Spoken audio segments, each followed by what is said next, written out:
most of them former military pilots. If we're not going to trust a airline pilot with a gun, they shouldn't be trusted with a plane. Well, I agree with you. But the fact of the matter is that from the legal side of this issue, the pilot is prepared to deal with all manner of threat when it comes to maneuvering the airplane, but does not have the experience to handle a gun on board an airplane. Ridiculous. It's just as simple as that. And because of the fear of civil liability, the airlines are strongly opposed to their pilots carrying guns. Now, if they keep the cockpit door closed so that nobody can hijack the plane, there is the fear if the pilot has the gun, he will use that gun to interfere in a situation in the back of the plane, which was established merely to have the door opened so that we face the same kind of problem again when it comes to air piracy. Could you please turn that off for a minute? Okay, we're going to go to break, sir, and come back with one more little quick segment. You were trying to tell the story of another case in the article of what's happening with the Patriot Act. Earlier, I interrupted you when you were getting into another point you wanted to make about the LA Times article, sir? Well, absolutely, and that was a situation where you had a couple on a plane, and they were accused of becoming too amorous. The gentleman put his head in the lap of the lady he was flying with. He alleges he just was not feeling well and put his head down. Flight attendant came by and objected to what it looked like to her. They then entered into an argument with the flight attendant, which resulted in an arrest of both parties. Stay there. Let's hear about the rest of it when we come back. The United States seems to be celebrating over its triumph of reducing government debt. But the truth be told, public and private debt increased to a record high in 1999, reaching a peak of $14.8 trillion, marking 10.57% annual increase, outpacing its previous 10 years. The U.S. economy receives its currency by taking on debt through private banking institution called the Federal Reserve System. In the year 2000, debt growth collapsed to only 4.5%. It's bad enough that the U.S. citizens is bound by debt in order to have commerce. However, shocking the economy with a reduction of this magnitude could wipe out years of growth in a stock portfolio. Before you make your next investment decision, get the cold hard facts. Call 1-800-686-2237 for your free report on the outstanding level of public and private debt. You must understand how recession and depression are driven by outstanding debt. Call 1-800-686-2237. That's 1-800-686-2237. A day unlike any other in the long course of American history, a terrorist act of war against this country. The enemy struck America on September 11th. But who is the enemy? Bin Laden. This is his M.O. We have to look to the Middle East. We have to look to Osama bin Laden. Fabled Enemies is the first 9/11 film to take a close look at the terrorist ties to intelligence networks inside the United States. Some U.S. investigators believe that there are Israelis again very much engaged in spying in and on the U.S. I'm aware that some Israeli citizens have been detained. Bin Laden's connections to the CIA, the hijackers' ties to the FBI, the Saudi Arabian connection, the Israeli intelligence network, warnings and war games, the shadow government, and much, much more. Fabled Enemies. Get the DVD at Infowars.com or see it in super high quality, along with hundreds of other titles at PrisonPlanet.tv. Either you are with us or you are with the terrorists. You worry. You see the signs and worry about the future. You worry about economic turmoil and food shortages. How to be prepared while preserving your sanity. Your answer may be at hand. Author Linda Runyon lived off the land, isolated from civilization. She knows that as long as the sun shines, there will be plenty of free food all over God's green earth. Perhaps the only sane insurance is knowledge of wild edible plants. The cost of learning is minimal. Wild food grows everywhere, and you will see it everywhere. It's every bit organic and more nutritious than our modern diets.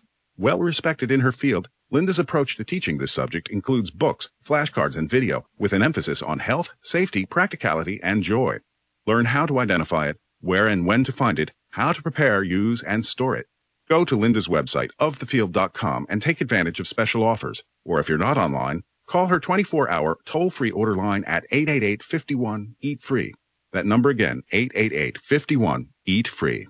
A little knowledge makes starvation impossible. Gentlemen, I know you need no reminder that Valentine's Day is right around the corner. Obviously, you have the perfect gift in mind. Well, just in case you might know someone that may need some gift ideas, tell them about EnduringRose.com. We all know that flowers are a woman's favorite gift, but they only last a short time. EnduringRose.com has taken this gift and made it into one that will endure and last forever. Dipped in 24-karat gold, these real roses, single rose or bouquets, preserve your message of love for a lifetime. You can also shop for other ridiculously romantic gifts like jewelry and adorable stuffed animals. You can't go wrong at EnduringRose.com. Oh, and tell them there's a military discount and they can get free shipping on qualified orders. That website again is EnduringRose.com. ENDURING Rose.com, or call 702-453-7455. That's 702-453-7455.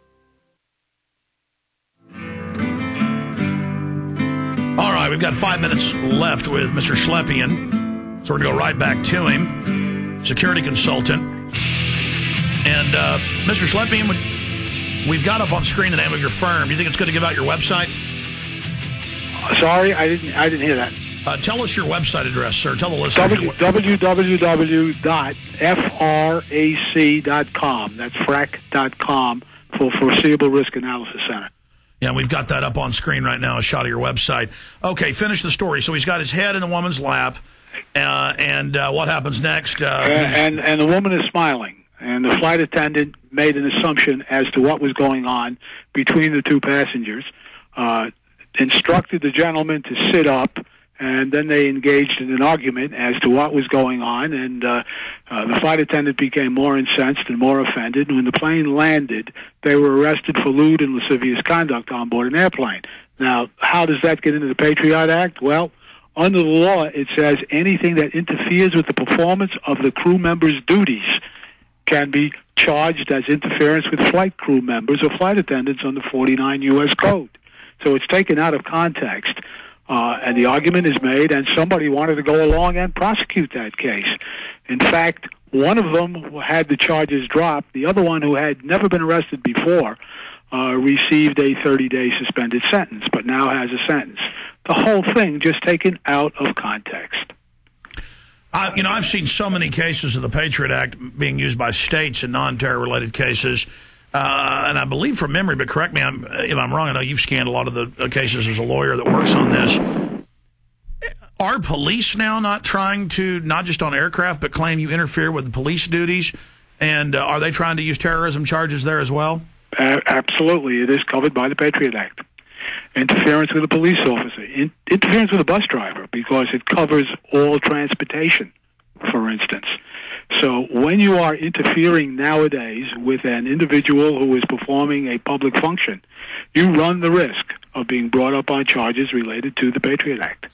Again, that's not why the law was passed. That was not the intent of the law, but the way it is written, it allows anybody who wants to piggyback on to do so, and they're doing so. The way to stop it is for prosecutors to stop prosecuting cases of this kind, for the public to become so incensed that nobody dare go near them in situations like this unless they can articulate a real terrorist threat. Well, sir, I would say, let's go repeal these sections of the Patriot Act, but I'm scared to do that because they'd probably add more on. And I know that the Clinton administration wrote up most of the Patriot Act and couldn't get it passed. So you're saying they're misusing it, but I believe clearly, and a lot of other legal scholars believe that we've had on, that they intended this all along to basically abolish the Constitution, Bill of Rights. I mean, I have the Boston Globe today saying U.S. Supreme Court says passenger can be frisked with no probable cause. I mean, they're saying no probable cause now. They're saying now that with the exclusionary rule that in the case 2 weeks ago, the Supreme Court ruled that they can basically go in with wrong search warrants or make things up and it's still admissible. I mean, when is this going to end? Well, it's going to end when the public has had enough of it. But until there is a wide-based outcry, we're going to continue with it. Now, remember, an airport is a border. And so your normal constitutional protections are waived at the border. And they can indeed search you without probable cause. They can randomly search you in an airport. And it's happening all of the time. And you agree to that by virtue of the fact that you buy a ticket to fly, which, once again, is not a right. It's privilege. Yeah, and you agree to the conditions. But this court case wasn't at a border. I mean, this is just the police pull you over and say there's no Fourth Amendment anymore. Well, as far as I know, that's not upheld once it gets into a courtroom. I mean, we still have a Fourth Amendment. No. Here's the Boston Globe today. U.S. Supreme Court says passenger can be frisked. The Supreme Court ruled Monday that police officers have leeway to frisk a passenger in a car stopped in a traffic violation, even though